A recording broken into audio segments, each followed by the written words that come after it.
بسم اللہ الرحمن الرحیم۔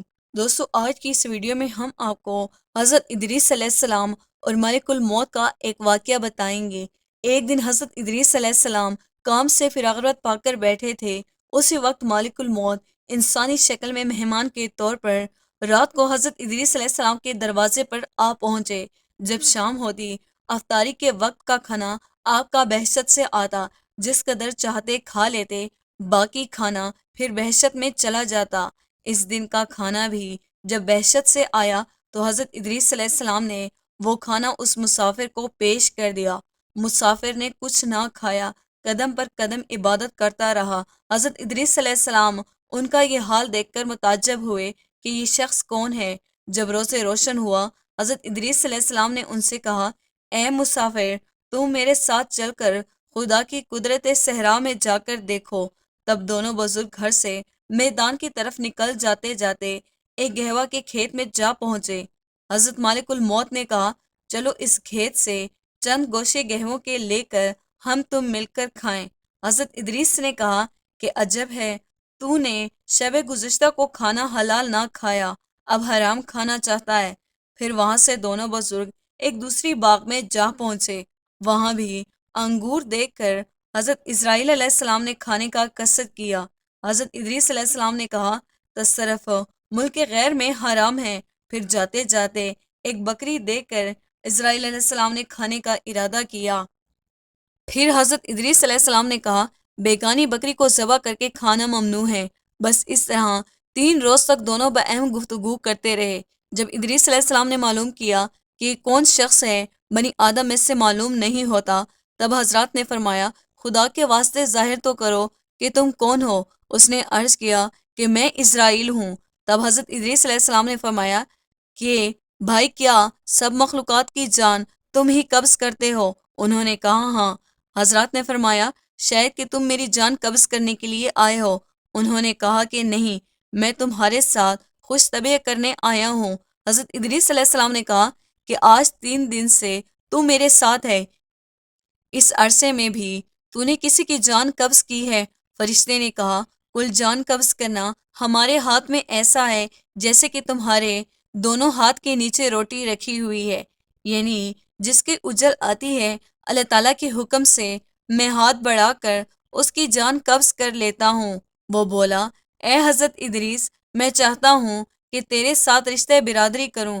حضرت ادریس علیہ السلام نے کہا کہ میں تیرے ساتھ رشتہ برادری تب کروں گا جب جان کی ایک بارگی تو مجھ کو سکھا دے، تاکہ خوف اور عبرت مجھے زیادہ ہو، پھر عبادت اپنے خالق کی زیادہ کروں۔ مالک الموت نے کہا، بے رضا الہی کسی کی جان قبض نہیں کر سکتا ہوں۔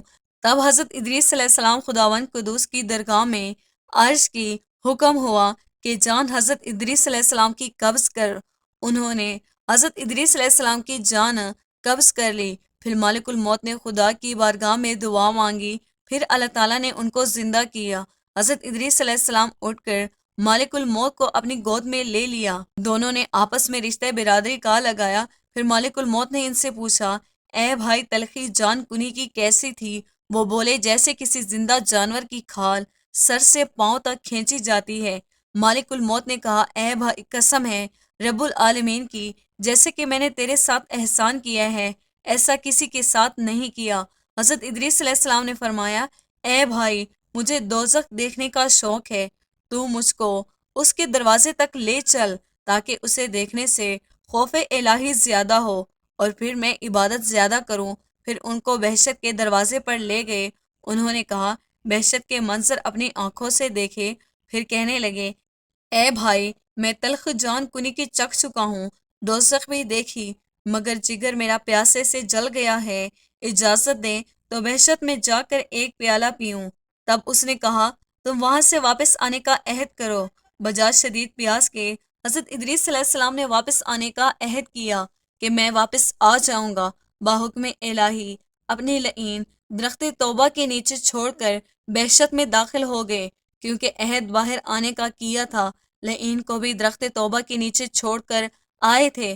بہشت سے باہر نکل کر اپنی لعین کو لے کر بہشت میں جا کر درخت پر جا بیٹھے۔ کچھ دیر کے بعد مالک الموت نے ان کو آواز دی، اے بھائی، تاخیر مت کرو، اس کے جواب میں حضرت ادریس علیہ السلام نے کہا، اے مشفق جبار عالم فرماتا ہے، ہر جی کو موت کا مزہ چکھنا ہے، اب تو میں مزہ جان کنی کا چکھ چکا ہوں۔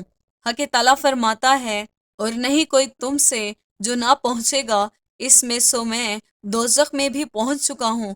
یہی جلیل و جبار فرماتا ہے، نہ پہنچے گی وہاں ان کو کچھ تکلیف، اور نہ ان کو وہاں سے کوئی نکالے گا، یعنی جو بحشت میں گیا پھر وہ باہر واپس نہ آئے گا۔ اے بھائی، اب میں باہر ہرگز نہیں آنے کا۔ دربار الہی سے آواز آئی، اے اسرائیل، تو حضرت ادریس علیہ السلام کو چھوڑ کر چلا جا، میں نے ان کی تقدیر میں یہی لکھا تھا۔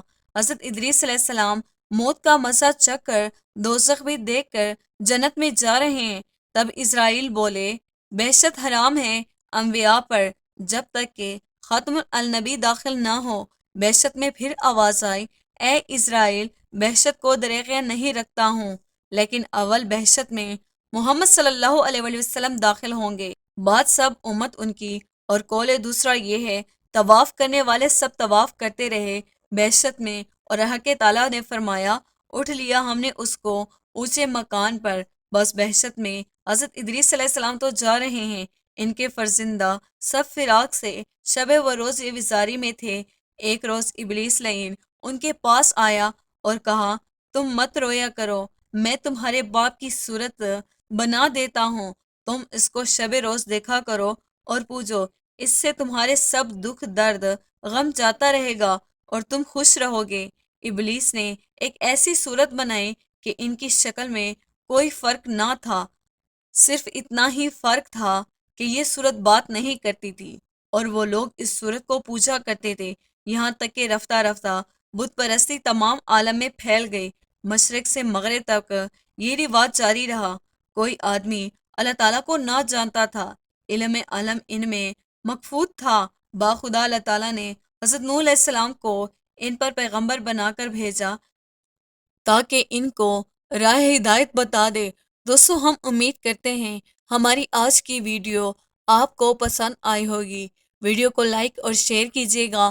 ویڈیو کے حوالے سے کمنٹ باکس میں اپنی قیمتی رائے کا اظہار ضرور کیجیے گا۔ مزید اسلامی ویڈیوز کے لیے ہمارے چینل کو سبسکرائب کرنا نہ بھولیے گا۔ جلد ہی حاضر ہوں گے ایک نئی ویڈیو کے ساتھ۔ تب تک کے لیے اپنا بہت سارا خیال رکھیے گا۔